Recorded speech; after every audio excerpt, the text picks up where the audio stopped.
Yo tout le monde, bienvenue sur la chaîne de le Weemax. On se retrouve dans une ambiance rouge parce qu'aujourd'hui on va parler du roux. Shanks, Ouais. le roux. Alors on va spoiler aussi, puisqu'il faut être à jour dans les chapitres de One Piece. C'est-à-dire que le tout dernier chapitre sorti à ce jour c'est le... 1079. Voilà. Donc si vous l'avez lu c'est bien, si vous l'avez pas lu, revenez une fois que vous l'aurez lu, histoire de ne pas vous faire spoiler. Du coup Shanks le roux a terrassé, je considère, ça y est que vous êtes parti si vous n'avez pas lu. Voilà, à un moment donné, je vais pas patienter 20 minutes. C'est bon, Donc, c'est bon. Il a terrassé Kid, qui a les mêmes cheveux que ça, que cette couleur. C'est vrai. Du coup, se pose la question du rôle de Shanks dans One Piece, mais se pose également la question du pouvoir de Shanks. Puisque, est-ce que c'est une menace suffisamment grande pour être un obstacle également pour Luffy? La question va se poser dans cette vidéo. C'est ça la question qu'on peut se poser.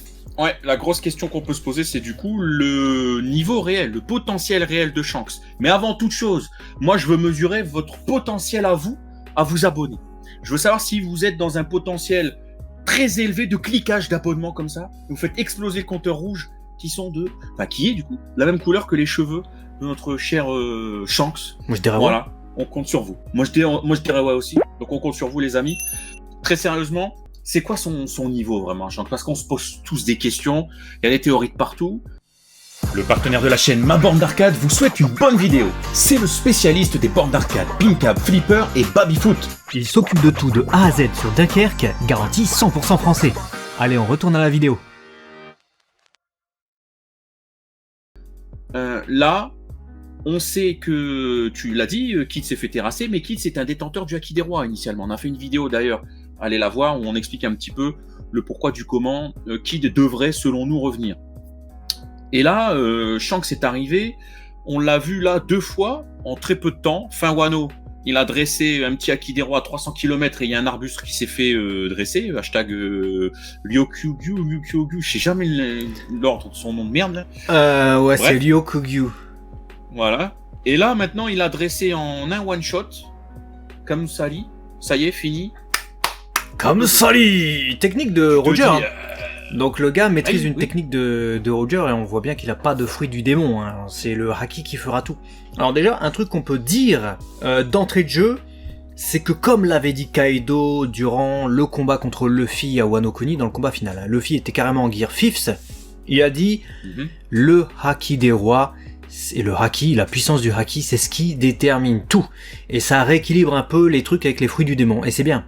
Parce qu'il y a des gens qui n'ont pas de fruits du démon, Zoro, Shanks, Sanji, etc. Donc au moins ça va permettre à ces utilisateurs du Haki de pouvoir affronter des gars qui ont des fruits de fou. Donc ça c'est bien. Ça c'est le premier truc. Surtout que... Deuxième truc... Vas-y, je reviendrai sur ce que Vas-y. Deuxième truc du coup, c'est que le pouvoir justement des détenteurs du Haki doit être doit être crescendo. Là où on est actuellement, c'est-à-dire que depuis Wano, on va aller jusqu'à la bataille finale. Si Kaido nous a donné un avertissement, en fait c'est Oda qui nous donne un avertissement à nous lecteurs à travers la bouche de Kaido, ça ne va être que crescendo. Donc il va y avoir des utilisateurs du Haki vraiment à un niveau encore au-dessus. Ils vont être... C'est des gars... Ils ont une telle maîtrise en fait qu'il va falloir se hisser à ce niveau-là. Et Luffy maîtrise bien maintenant son fruit du démon, si bien que c'est un dieu même carrément maintenant. Il peut faire ce qu'il veut avec. Mais, est-ce que au niveau du Haki c'est encore le cas? Tu vois, il a mis le Haki des rois sur lui lors du combat contre Kaido. C'était pas mal, mais c'était sa première tentative. Est-ce que c'est du niveau de quelqu'un qui a l'habitude de faire ça depuis 10 ans? Tu vois, la question peut se poser du coup. Ouais, c'est là où en fait vous allez voir où on veut en venir. C'est que t'as très justement souligné cet affrontement Kaido-Luffy. Luffy qui a dû s'éveiller donc au Gear 5th et maîtriser ce Haki des rois en combat. Et c'est là où il y a quand même un gros point d'interrogation. Est-ce que Oda s'est trompé? Est-ce que Oda remet en question certaines choses? Parce que Kaido était décrit comme l'homme le plus fort du monde. Voilà, c'était sa description, c'était comme ça qu'il nous était dépeint.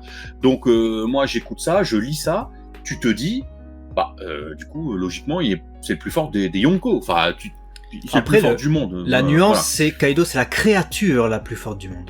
C'est ça, c'est ce que j'allais dire. Du coup, la créature peut-être en ce sens où Il a un des haki des rois les plus développés, mais il avait aussi l'un des fruits des rois, un des fruits du démon les plus ouf. Et le combo des deux, un très bon haki des rois, plus un fruit du démon, voilà, aussi ouf que celui-là, plus une résistance physique, faisait de lui un vrai monstre à abattre. Maintenant, Shanks a toujours été, pour moi, et je pense que vous serez d'accord avec ça, il est très discret. On l'a très peu vu en action. Vraiment, c'est parcimonieux. C'est un petit truc là, un petit truc ci, un petit truc là. Chaque fois qu'il arrive, on se dit wow. Il est timide. On n'arrive pas à mesurer réellement son niveau. Si ça tombe, son haki des rois à lui est bien plus puissant que celui de Kaido. Pour une seule raison, c'est que là, à l'heure actuelle, on est d'accord que Shanks, quand tu vois qu'il a allumé Kid en 2-2, Kid qui, avec l'aide de l'eau, les deux là, ils ont couché Big Mom. Donc déjà, tu te dis, il y a un fossé déjà dans la maîtrise du haki des rois, parce que Big Mom a le haki des rois. Et le Luffy Gear 5 là, je ne le vois absolument pas test en termes de haki des rois, ce Shanks là actuel. Donc tu te dis, c'est quoi ce level ? Il est où ? Il se hisse où dans la tête d'Oda, Shanks, dans cette hiérarchie du haki des rois, que tu disais très justement il y a quelques instants, devoir être de plus en plus élevé, puissant, et il va falloir se hisser à ce level-là. Parce que là, c'est une soumission que nous propose Shanks. Mais en plus, Kid était en train de préparer une attaque. Donc Kid, il était pas au repos, quoi. Il était vraiment en train d'engager sa puissance, son haki, certainement en plus de préparer sa technique avec son fruit du démon. Et Shanks l'a couché. Ouais. Et il a couché à je sais pas combien de kilomètres un des amiraux. Donc pour moi, c'est une démonstration déjà de la part d'Oda qui nous dit clairement Shanks, en termes de haki, il est au-dessus de loin de Kaido et de très certainement tous les personnages qu'on a pu voir jusqu'à présent, en tout cas qui nous ont montré leur haki relâché, donc leur fluide, pour ceux qui regardent la VF. Et du coup, est-ce qu'on peut, pour revenir sur ce que tu dis, est-ce qu'on pourrait parler de haki divin dans ce truc-là ? Peut-être. Peut-être que Oda nous prépare quelque chose qui est encore au-delà. Peut-être qu'au-delà du roi, il y a le dieu, et peut-être que justement, comme Luffy maintenant est à un niveau un peu cheaté avec son pouvoir, où c'est sa cartoon et il peut casser des cases, et même il prend un bout de la case, si tu veux, il tape sur la tête de son ennemi s'il veut. Peut-être qu'il faut un haki d'un niveau divin, un niveau de l'auteur. C'est le haki d'Oda. Donc le haki divin, pourquoi pas, ou alors juste c'est la maîtrise la plus puissante du haki des rois. Pour moi, ça doit être l'un des deux, quoi, pour définir Shanks. C'est ça, c'est comme la dernière dan en karaté, t'as la ceinture noire, tu vois, mais t'as plusieurs dan, ça peut être ça. Bah déjà, l'ultime maîtrise. Dans DBGT, il y a Dan, Kokoro Hikarete Ku. Kokoro Hikarete Ku. Voilà, ça c'est le meilleur des dan. Non mais voilà, il y a vraiment un truc avec son haki, vraiment, il va falloir qu'on surveille de très près cette maîtrise-là, d'autant que son haki de l'observation, je pense que vous l'avez tous noté, quand tu le vois, mais là, quand il a devancé les actions de Kid et qu'il s'est mis en action, il s'est mis en feu d'un coup pour stopper net Kid, il avait vu le turfu de combien de temps ? 2-3 minutes, un quart d'heure. 2-3 minutes, un quart d'heure, non, je pense pas. Il a vu les résultats de l'attaque de Kid sur le moment, donc je dirais peut-être 1 minute au maximum, mais 1 minute c'est beaucoup plus loin déjà que ce que nous a montré Katakuri. Hein. Bah de loin, Katakuri à côté c'est une chèvre, alors que Katakuri il était là, hein, je vous rappelle quand même. Donc, Mais du coup ça peut nous faire marrer, parce que pour ceux qui ont vu le film Red, il y a quand même une scène où t'as Katakuri et Shanks qui échangent, et Katakuri fait ouais, donc le haki de l'observation je le maîtrise, et donc ça me permet de voir le futur. Et t'as Shanks qui fait ouais, je sais ce que c'est le haki de l'observation. Effectivement, s'il est large au-dessus en termes de haki de l'observation, cette scène elle va être marrante a posteriori, hein, on va rigoler, on va se dire Katakuri, qu'est-ce que tu fais là ? C'est genre un joueur de foot poussin, il arrive devant Lionel Messi, il fait attends, donc ça c'est un contrôle, je t'explique. Donc là je viens de contrôler le ballon. C'est exactement ça, putain. J'adore l'image, mais c'est exactement ça. Mais j'ai envie de te balancer une théorie comme ça qui me vient, même si bon, ça me paraît très peu probable, mais juste pour vous faire rêver et puis tu me donnes ton avis. Imagine que son haki d'observation va très loin, encore plus loin que ce qu'on pense. Genre c'est le haki du turfu, tu vois. Vraiment, mais vraiment il va loin. Et que son pouvoir lui aurait permis de voir un futur sombre, genre, j'en sais rien, Barbe Noire qui veut éradiquer le monde, Ce qui aurait justifié son déplacement chez Gorosei pour parler d'une certaine personne. Gorosei qui respecte de recevoir, de discuter Shanks. Parce qu'ils savent qu'il aurait ce fameux acquis du turfu et genre presque un prophète le gars. Et du coup, il faut vraiment te respecter avec toute ta bienveillance et tes cheveux rouges. Et voilà. Et en fait, tout est prémédité sur ce genre de choses de la part de Shanks, mais on n'en sait rien. Je sais pas, j'ai envie de balancer une théorie comme ça. Ouais, et d'ailleurs, ça m'a fait penser à un truc de ouf. J'y crois pas, mais imagine. Ouais, j'y crois pas non plus. Imagine mais... Saturne. Non, mais j'y crois pas au truc de ouf que je vais te dire. Imagine Saturne, en fait, il se déplace là, dans les chapitres qu'on voit, mais pas du tout pour Vegapunk. Il se déplace pour Barbe Noire. Parce qu'il sait que Barbe Noire va venir aux abords d'Egghead. Et il se déplace parce que Shanks a été les voir. Ce qui permettra à Oda d'enfin faire le lien sur pourquoi Shanks a été voir le Golosei. Mais j'y crois pas trop. Parce que c'est comme ça serait quand même fort de café. Hein. Tout le monde veut capturer du côté du gouvernement Vegapunk. On nous dit ouais, on va envoyer des agents, il y a ceci, il y a cela.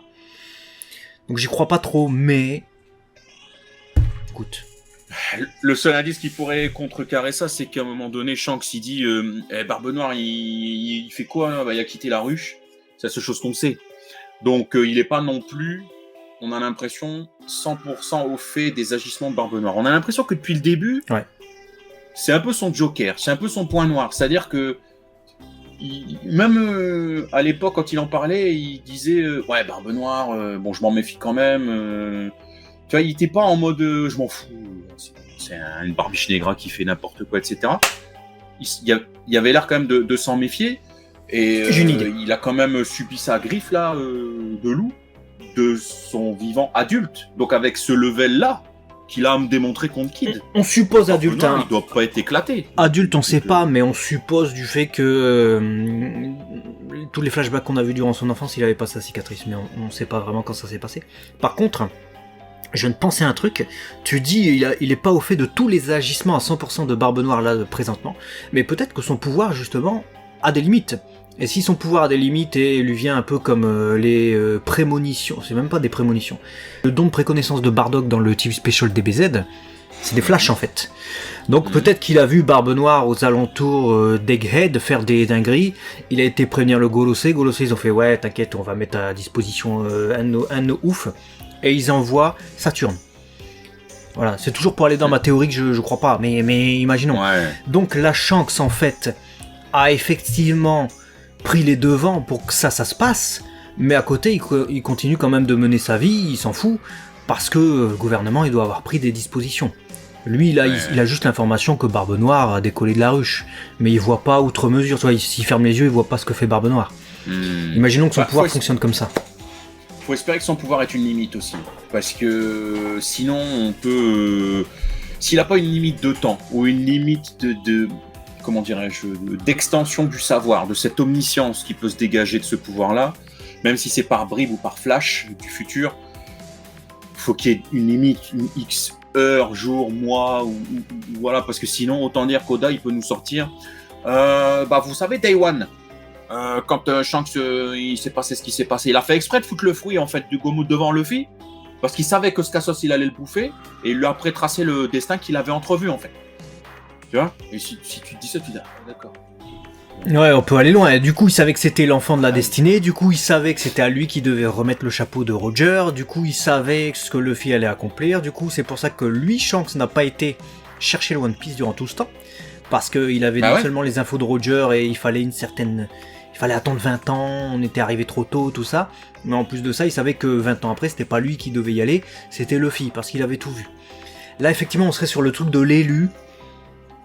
Encore une fois, et ça nous plairait pas trop. Je préférais que la limite de son pouvoir s'impose là maintenant.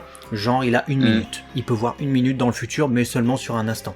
Genre, quelqu'un, il met son bras en arrière, il va voir qu'il va soit mettre une patate, soit retenir son coup, soit faire autre chose. Mais c'est tout. Voilà. Je préférerais, certes il serait cheaté, certes il a un haki de malade, certes il peut voir dans le futur certainement plus loin que les autres, mais au moins il y aurait des limites concrètes, et ce serait pas trop... Voilà. Ce serait pas too much.